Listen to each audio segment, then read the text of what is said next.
जिनके 3 पुत्र, और श्रीमान जी बहुत धार्मिक।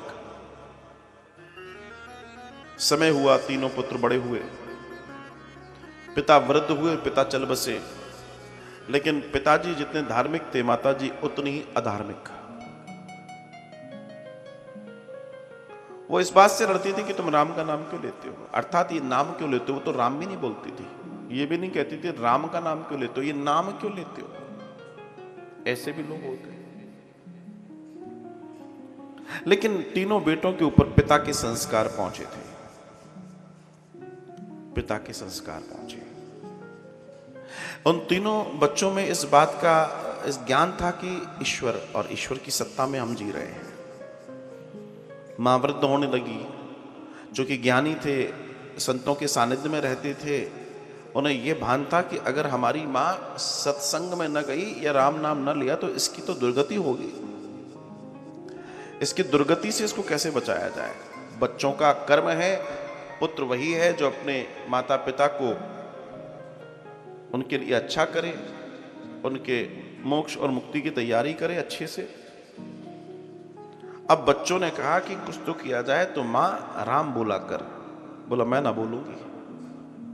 खूब समझाया, खूब दिखाया, वो न मानी। अंतिम समय करीब है, स्वास्थ्य भी बिगड़ रहा है, बच्चे चिंतित हैं,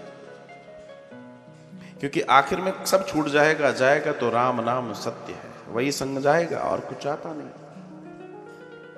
मां को बहुत समझाया, लेकिन वो न मानी। एक दिन बच्चों ने सोचा एक काम करते हैं, जबरदस्ती मां को राम मंदिर ले चलते हैं, गांव में बना हुआ था, तो वहां जाकर प्रणाम ही कर लेगी, कुछ तो करेगी। उठा के ले गए मां को, मां चलो भी आते हैं। मां आंखों पे पट्टी बांध दी, बोला अगर मंदिर देख लेगी तो बाहर से भाग जाएगी। ऐसी विरोधी थी। ले गए पट्टी बांध के, और राम जी का दरबार सजा है, और आंखों की पट्टी खोल दी। पूछा मां सामने कौन है। बोला मुझे नहीं दिख रहा सामने कौन है। दिख रहा है तो भी कह रही है मुझे नहीं दिख रहा, क्योंकि बोलना पड़ेगा राम है। बोला मुझे नहीं मालूम कौन है। अरे कोई तो हाँ पत्थर का कोई कुछ दिखाई दे रहा है। अरे मैया ये पत्थर का जो है या कहते क्या है। बोला कुछ नहीं मालूम मुझे क्या कहते हैं, मुझे घर छोड़ के आओ।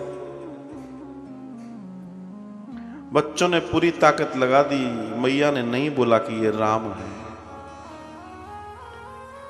और जिस इंसान के जीवन में ये दर्शन नहीं है, वास्तव में उसकी गति कैसे होगी। समय बीता, एक दिन उसका राम नाम सत्य हो गया। बच्चों ने ये अब कहा वो ये तो कुछ ना कर पाई, हम तो कुछ करें। बड़ा बेटा, मझला बेटा और छोटा बेटा, तीनों ने अपने तरीके से जो भी कुछ किया। मर गई तो फूक आए तो पुरोहित जी ने, पंडित जी ने कहा भैया अस्थियां कहां ले जाओगे। तो तीनों एक दूसरे की शक्ल देखे, तो बड़ा वाला बोल पड़ा, बोला इसने ऐसे कोई कर्म नहीं करे पंडित जी मेरी मैया ने कि या की अस्थियां गंगा जी या यमुना जी में जाएं, यहीं गांव के बाहर कहीं पटक के आओ, कोई मतलब की नहीं है, मेरी आत्मा तो यही कहती है। बीच वाले ने कहा भैया बात तो सही है आपकी, लेकिन अब अपना कर्म तो हम करें। बोला तू करके देख ले, इसके नसीब नहीं, जिसके नसीब में राम का नाम बोलना नहीं है उसके नसीब में गंगा और यमुना होगी, संभव ही नहीं है। मजले ने कहा नहीं, अगर आप मुझे आज्ञा दे तो मैं करके आ जाऊं। बोला हाँ तू करे आ। अब दर्शन आता है महाराज कि वो अस्थियां ली, तो उसका सत्य घटना है ये। तो उसका कोई वो पहले दिल्ली आना था, दिल्ली से फिर बस बदल के हरिद्वार जाना था, ये कहानी थी।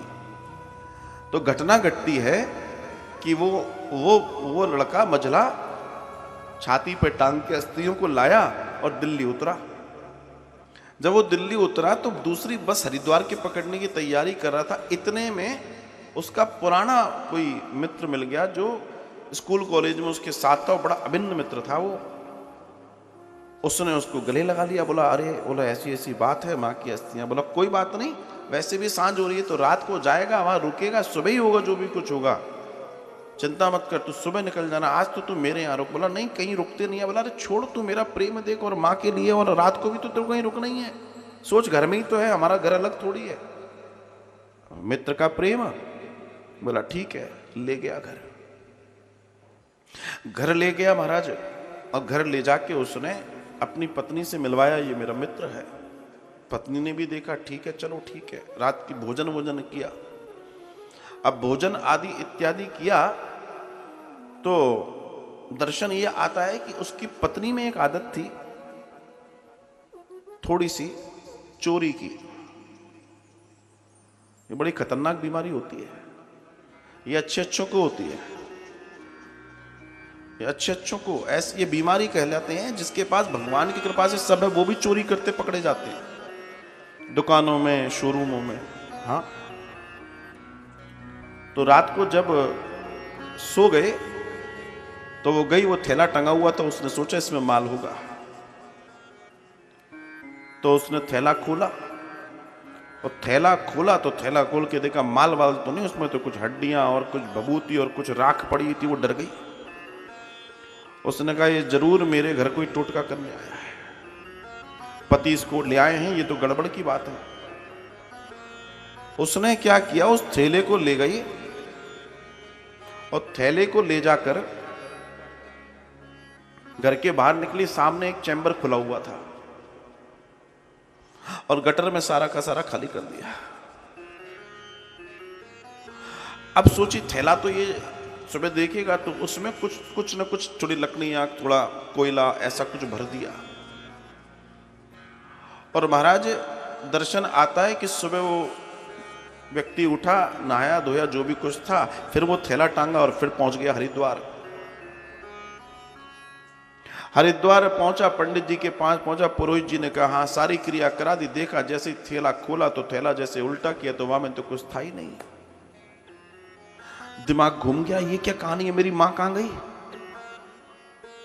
मेरी मां कहां गई।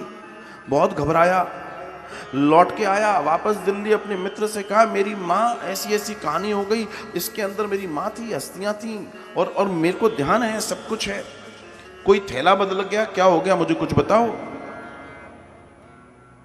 वो जानता था अपनी पत्नी को, वो जानता था कि इसकी हरकत क्या है। उसने उसको पकड़ लिया, सही बता थैले के साथ तूने क्या किया। अब वो बेचारी बोलती है देखो सीधी सी बात है, अपनी तो आदत है, थैला हमने देखा, थैले में कुछ गड़बड़ थी, हमने कहा ये तो बेकार चीज है, हमने गटर में डाल दी, हमने गटर में डाल दी, और ये कहानी है, और अब गटर में से कुछ निकल नहीं सकता।